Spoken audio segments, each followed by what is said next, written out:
So my name is Megan Lassiter. If you have not seen me here before, I am the new Family and Consumer Sciences agent here in Brunswick County. I am housed in the Brunswick County Center of the North Carolina Cooperative Extension, and I'm glad you all could join us today. My role here is basically to provide nutrition education and encourage healthier eating and healthier lifestyles throughout the community. And I also work to improve food access. So just a few housekeeping items while we get started. If you will just make sure you're on mute, that would be very helpful. We will have plenty of time for questions at the end, so you can ask them out loud at the end, or if you want to type them in the chat box as we go along, feel free to do so. So I want to start by talking about this idea of mindfulness. So the word mindful, it really just means being more conscious and aware of something. Now, when we talk about mindful eating, it means fully being aware of your thoughts, your feelings, and your actions as you eat. And really just practicing mindful eating leads us to make more intentional choices and not be as affected by our external cues, our emotions, and even our environment. So I do want to practice this mindful eating exercise with you today. If you're eating your lunch, this will be a great time to practice it. If you want to grab a little something to try the mindful eating exercise, feel free.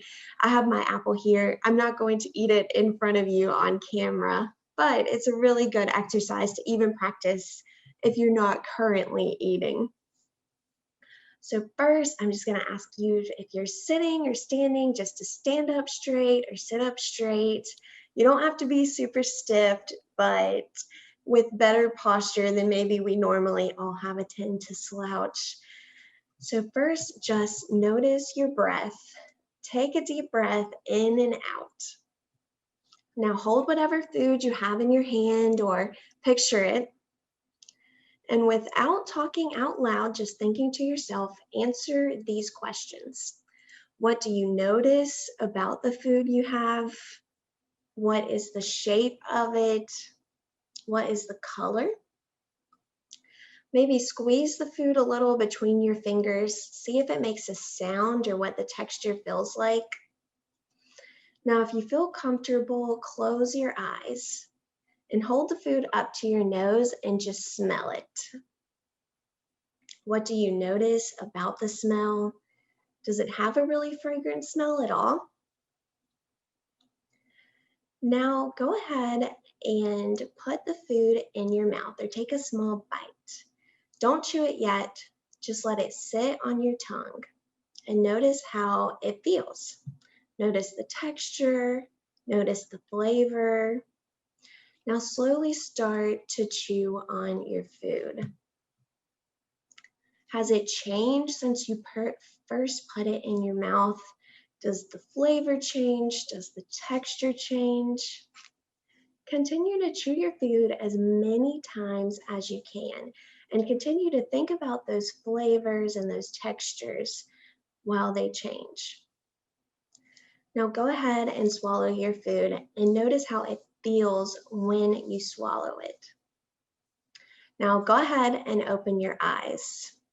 I like to practice this exercise in my classes because it feels a little strange at first, but I think it makes you focus on your senses and be more aware of your food and the experience you have while you're eating it.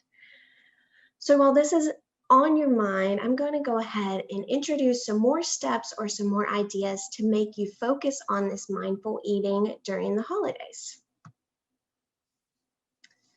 First, I want to mention planning ahead. So in your mind, I want you to think about your best day, not necessarily your best day ever, but within your normal routine, we always have good days, days that are better than others, and maybe bad days. Now think about those things that really affect your day. For me, I listed these 4 things. So I listed travel. The traffic tends to affect my day first thing and the end of the day. Did I get stuck in traffic on the way to work? Did I have car trouble? All these different things. The next is going to be my meals. If I didn't pack my lunch ahead of time, if I didn't eat breakfast, if I know I have a really good lunch waiting for me, all of these things have an effect on my day. Next, I think about the weather. So was the weather good? Did it rain? And lastly, I think about my kitchen. And my husband would probably laugh about that one. But if my kitchen is clean, then I'll probably have a better day. All of these things have the effect on my day, but 2 of them I can control, and that's going to be my meals and whether my kitchen is clean. Of course, I won't have good meals unless I plan or take time to do so, and my kitchen will not be clean unless I plan a time to make sure it's clean. So that is why I bring this first topic to mind, just planning ahead. Next, avoid being overstuffed. So we all know that feeling. You're almost too full to move, or maybe you want to loosen your pants a little bit. Here's a couple of things to avoid that and still be satisfied with your meals. One, I like to think about the wow factor. You could also maybe call this the one bite rule. If you try something and it's just okay, don't feel pressured to eat the whole thing. I normally would not promote food waste, but in this case, I think it's okay to ditch the clean plate club. Next, I want to mention portion sizes. And portion sizes and my bullet here for favorite food kind of go along. If you have your favorite foods in mind, get regular size portions of those and just get small portions of some foods that maybe aren't your favorites. Everyone does have a favorite food though, or something that makes the holidays for them. It could be your grandma's pie that she makes. It could be this casserole you really love. I still encourage you to enjoy those to the fullest. Just be more mindful of some other things you're going to have as well. Next, I want to talk about nutrition and stress. So the foods we eat can cause stress and they can also reduce our stress levels. And I know what you're thinking. Maybe if you're stressed out, you're going to go for all those foods I have listed under the causing stress. The sugar, the caffeine, maybe all the white carbs. And I'm right there with you. If I'm emotional, I like to have some of these foods too. But if we're already stressed out, maybe we go for some of the stress reducing foods, or we make those small changes to be sure we have stress reducing foods in our diets. So maybe we've switched to a low fat cheese, or we've gone with sugar free creamers and syrups in our coffees, even making sure our meals are full of whole grains, full of fruits and vegetables, so we won't notice as much when we have those stress-causing foods. Next, I want to mention liquid calories. So first, we want to make sure we're drinking lots of water. It's totally okay to be that person with the reusable water bottle. I know I normally am. Also, alcohol. Maybe try some of those lighter alcoholic drinks than ones to be that tend to be a little more sugar heavy during the holidays. And again, I'll mention the wow factor. So in this case, it would be the 1 sip rule. For me, I do not really like eggnog. So I'm just going to stay away from it. I'm not going to waste my time these holidays on eggnog. But I do love coffee and I love coffee drinks. However, we know the sugary Starbucks drinks are not the best for us. So maybe I'll pull back on how many I normally have, or I'll switch out the whole milk they tend to use for a skim milk, or I could try a sugar-free syrup instead of a traditional one. Next, I want to mention holiday get-togethers. Now, with COVID, these may not be very popular, but it is something still to keep in mind. If you are getting together and you're at a potluck, think about bringing a healthy option. So at least you know one item there will provide more nutritional value, whether it's fruits or vegetables. Just make sure you provide one healthy thing. Also, eat normal meals. If you have a party or something you're going to later that day, make sure you still have a nutritious breakfast or a healthy lunch. We don't want to try and starve ourselves all days to kind of make up for what we'll eat, because you'll arrive to the party starving, you'll overeat, and then you'll feel terrible later. And lastly, this is an everyday mindset I try to have when I am preparing meals or making my plate, and that's to have my plate be half full of fruits and vegetables.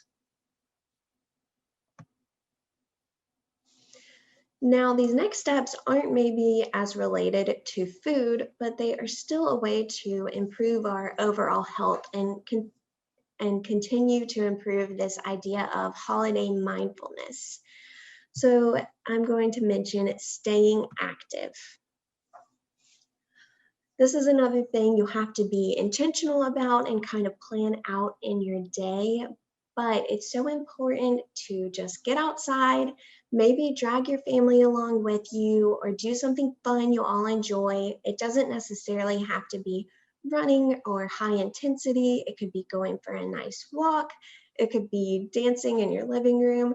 It's great now that so many things have gone virtual and we have all these free resources. So even if you can't get outside or you don't have a lot of time in your day, you still can make being active a priority.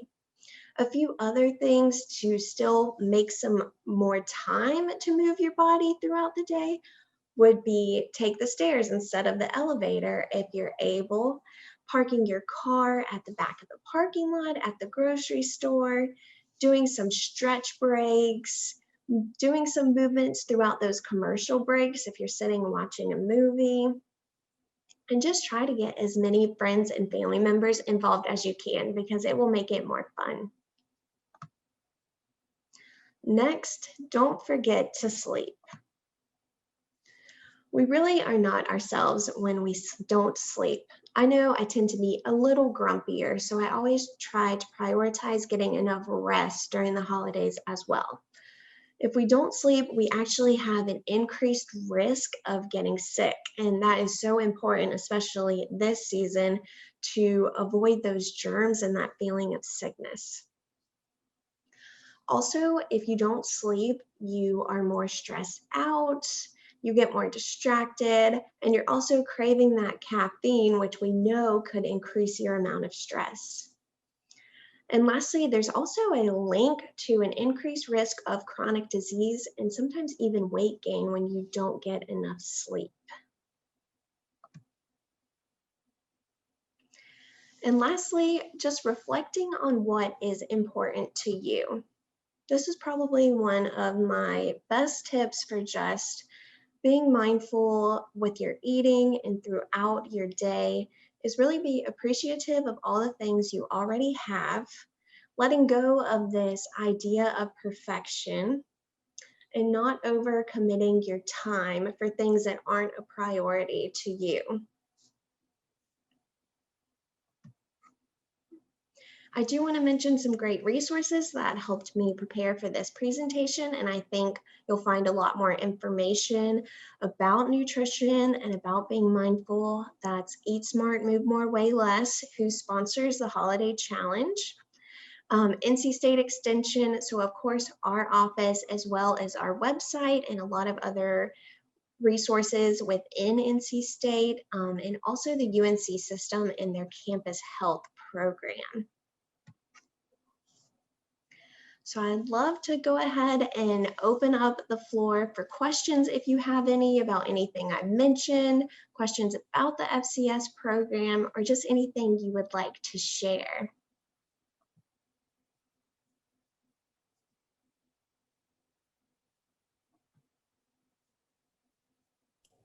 What's your favorite holiday dish? My favorite holiday dish, that's a hard one. I was actually saying yesterday how much one of my favorite holiday appetizers is sausage balls. I don't know why, but I really enjoy those. Those are so good. Our old director, Al Height, always used to make those every year for Christmas. They're the best ever. Yeah, I have think I already made sausage balls this season? Yes, I have. Yeah, and like I mentioned, I love the holiday drinks at Starbucks or any local coffee shop and hot chocolate and stuff. I have to be careful with those because you don't really think about sometimes all the sugar that can be in them. What about the peppermint milkshake at Chick-fil-A? Yes, that is Am I the only definitely one? of my favorites. I'm testing this. Can you hear me? Yes, we can hear you. Yes. James. Okay. I normally use a computer. I decided to go with a phone. My thing is that I allow myself one of those coffees. I usually drink black coffee, but I will have a peppermint mocha once, and that's it. So I had my pumpkin spice. I mean, it's just one, and I thoroughly enjoy it, and I don't need more than one. So that's It's like the treat. Yeah, exactly. And then you can really enjoy it fully. And I can also sort of save it for a day when it's really nice to have a treat, whether I'm feeling stressed out or whether I feel like I've accomplished a lot of things and this is my reward or whatever. So anyway, that's my sweet coffee strategy.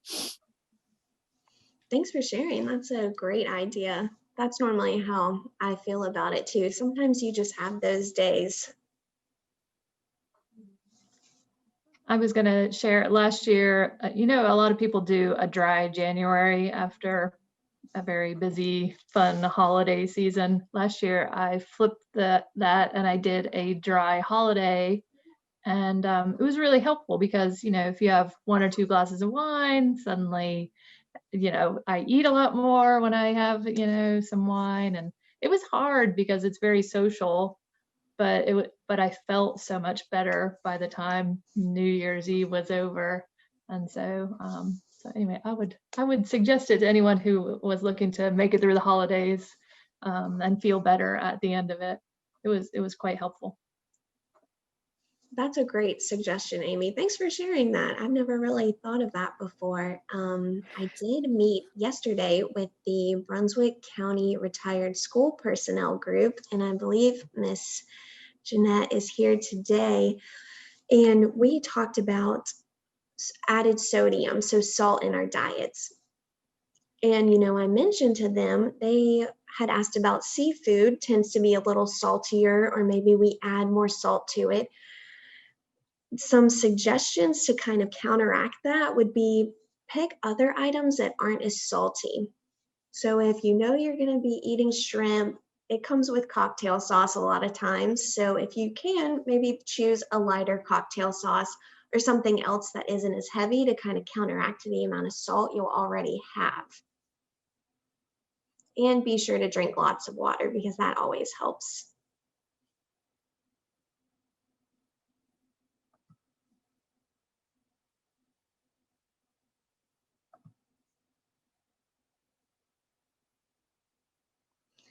Anybody else? Any questions? Anything they'd like to share?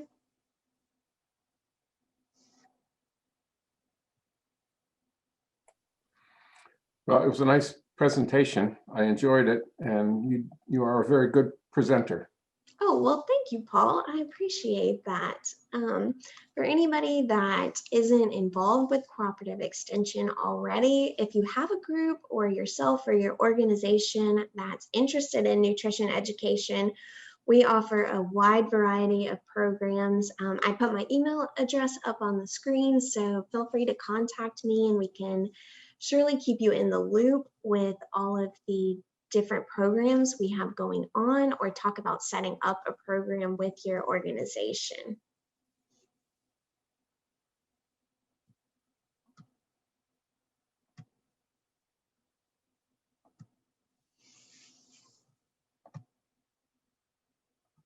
All right, well, I will give you guys back some time in your day. I know this wasn't a complete hour long, but if you are on your lunch break or you have other commitments, I want to make sure you can get to those. Thank you again. I encourage you to have a mindful and a happy holiday season, and check back next week, Tuesday at the same time. Cheryl is going to present some food safety tips, some things to keep in mind as we approach Thanksgiving and Christmas this year.